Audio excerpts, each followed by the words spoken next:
Hey everyone, it's Mike the Star Turtle, and today I'll be reviewing Game of Thrones Season 10, Episode 5. I'm sorry. Game of Thrones Season 5, Episode 10. After everything, after such an intense episode, depressing, dark episode, I sometimes get things mixed up, you know what I mean? But yeah, Mother's Mercy, Season Finale. And I gotta tell you guys, I really don't drink.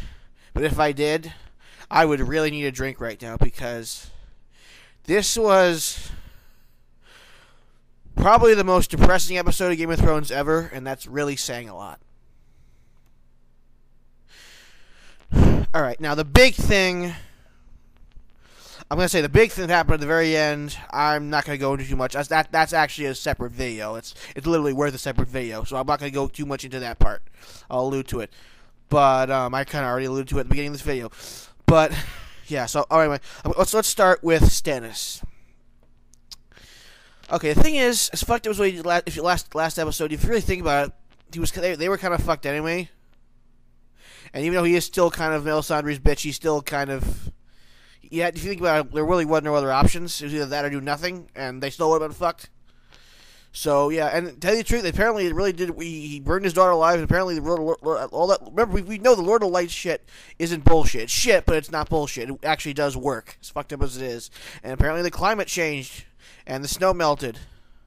But on the other hand, after seeing what Stannis did to his own daughter, half his men just straight up said "fuck it" and ran away. So he's probably left. Like he's got no horses, no siege weapons, hardly any food. And he's got about maybe 4,000 or 5,000 troops, and that's probably being optimistic. It's probably less than that. So they probably couldn't even make it back to all the way to Castle Black. So they just marched on to Winterfell. So they got nothing nowhere else to go. Oh yeah, and his wife hung herself after everything that happened last episode too. I forgot to mention that. So yeah, Sansa's got nothing left but to march, marching to Winterfell. That's all he's got left. And then they get there, and they're about to start a siege, but there isn't going to be a siege because in comes Bruce Bolton's cavalry. And yeah, and it looked like after that, half of what was left of Stannis' men end up running off. So you gotta give credit, half of what was left. That's about 2,000, 2,500. Again, being over optimistic, are probably the ones that stayed with Stannis, even as Bolton cavalrymen were advancing on him. You gotta give him credit for sticking by him to the very end. But it was over, and Stannis just straight up, when he saw the horses coming out, he straight up smiled. Not because he was anticipating victory and like that. He knew he was fucked, but he couldn't help but smile. It's that kind of smile. And miraculously, he still managed to make it back into the woods. And even despite being wounded, managed to kill a couple Bolton soldiers. And then in comes Brienne, and she gives him the whole monologue, and he's like, yeah, he totally admits to what he did to Renly. And at this point, he probably wants to die anyway. He just straight up says, just do your duty, because he respects people who have their own sense of duty. It's the one thing you gotta say about him. And like I said, he wants to die, so he just lets her. And it looks like he's dead. It looks like she straight up cut his head off. We didn't for sure see, but odds are he's gone, because there's really nothing else he could do at this point. And yeah, so Sansa decides just try to make a run for it as the battle, or sorry, should I say slaughter, begins. And when Ramsay's away with the soldiers, and Miranda catches her. For those who might forget the name of Ramsay's squeeze, apparently the one girl he does legitimately care about, only because she's almost as sadistic as he is. And she won't kill her, but she will. She promises that Shanzi will probably be tortured as badly as Theon was. And Theon finally snaps, when he realizes that what's gonna happen to her is gonna be at least what happened to him, even if she doesn't die. And so he pushes Miranda off the battlements, I think that's what they're called, and she's just pretty much dead. So Sansa and Reek make a run for it, and then they decide to just jump off the castle walls. And yeah, they didn't. It looked like they could have slided, but they didn't slide. This was a sheer drop. So either I'm not sure if they're dead or not, but either they're dead or their legs are broken. So I'm not entirely sure how they could have gotten away, unless they're gonna come up with some shoehorn explanation next season, or maybe they'll be actually be captured next season. We'll have to just wait and see, because we didn't actually see them just go splat. They cut to them falling and they cut away. So cliffhanger. Next, Arya.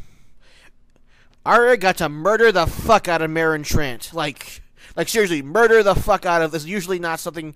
Usually it's not something that's true. It's usually it's an exaggeration, but this was not an exaggeration. She murdered the fuck out of him, and she just. That's all I have to say. She just murdered the fuck out of him. She gouged his eyes out. I mean, after her seeing what happened to Oberyn last season, it was nice to see that happen to someone we really didn't like. And then she gives him the whole monologue, and then he just slits. He just gets his throat slit, and yeah. It was gruesome, but it was badass. And then she goes back to the Hall of Faceless People, and all her friends are no one. And when they find out what happened, when Jaqen H'ghar kills himself, well, then he's not Jaqen H'ghar, he's no one. And the girl who's been with her throughout most of this season is also no one. And everyone's no one, and she keeps taking off people's faces more and more until she sees her own face on the now dead Jaqen, or no one, whatever the hell he's called, and she's just so freaking out, panicking, and apparently she's lost her sight. Well, that's because she's freaking out, or if it's permanent, or if she's poisoned or not, we don't know. We probably won't find out until next season, but that was a pretty weird, strange scene.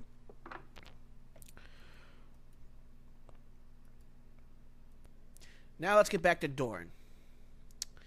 Okay, a legitimately powerful ending. Even if the storyline had some more ups than downs. Sorry, more downs than ups. Sorry. Like I said, I'm still distraught. I'm still not thinking clearly. But yeah, so it looks like at first it looks like everything's all sunshine and smiles for the most part. Obviously, Ellaria and the snakes are definitely still kind of pissed off about how things are going, but Ellaria apologizes to Myrcella and kisses her for a little too long. It makes me wonder, like, wait a minute. I was actually Dorne was there. I was actually just surprised he didn't catch that, but I guess he just wasn't paying attention, because I was like, wait a minute, that doesn't seem right. But anyway, so they go on the ship, and the short-haired snake, whose name I forget, because I don't really care what their names are at this point. She just says goodbye to Bronn in a very dirty way, and that was funny. That's the last we see of Bronn, but he's on the show. He's on the ship with them, and then we get a touching scene with Ron. Sorry, not Bronn. With Jaime and Myrcella, and he's pretty much confessing to her that he's her father, but she's already figured it out, and she's perfectly okay with it, and she's proud to be his daughter, and they're hugging, and it's all happy, and they talk, and then her nose starts bleeding, and then it looks like she's pretty much dead. And we cut back to Ellaria, and her nose starts bleeding. But then she takes the antidote. So you think she would have let herself die, and then that way we all blamed on her, and the Sand Snakes wouldn't be blamed for it. At least one of which is one of her daughters. But apparently no, she takes the antidote, and I guess they're gonna get the hell out of Dodge now, her and her daughters, because Doran. And everyone's gonna know it was them who did it. The second words that gets out that Myrcella was poisoned. Remember, her husband to be, who's Doran's son, whose name I also forget, but he's on the ship too. He loves her, and once he finds out this happened, there's gonna be more people wanting revenge, and then it's gonna have to. So it looks like if Ellaria took the antidote, it means that her and the snakes are getting the hell out of Dodge. They're gonna go somewhere. Who knows? Maybe they're gonna go meet up with Dany at some point. I don't know. But speaking of Dany. So after the aftermath of what happened in the last episode with the epic arena battle with her riding off on her dragon, Drogon, we see Tyrion and Jorah and Daario all kind of sitting in the throne room, just like kind of silent because they're all kind of speechless after what they've seen, obviously, for a little bit, until they start talking and realize that yes, something's got to be done. But it looks after a little bit of a spat, them blowing off some steam. It looks like, at least for now, they've accepted Jorah, at least until Dany says otherwise. And so Jorah and Daario go on a quest to try and find Dany. And Tyrion is now in charge of Meereen for the moment. That was pretty awesome. And we didn't get to see him doing much. Obviously, that'll come next season. But also get briefly reunited with Varys. How the hell he managed to get in there? I guess because he got his vast network and spies and sources and people he pays off. So I guess that's how he got. Though the Unsullied just seemed to let him walk right in there. I don't know, but so he's back. So yeah, now Danny Drogon is either too tired or too full of food because it looked like he'd been eating to go anywhere. So Danny's pretty much stranded wherever she is, which at first I thought was Westeros.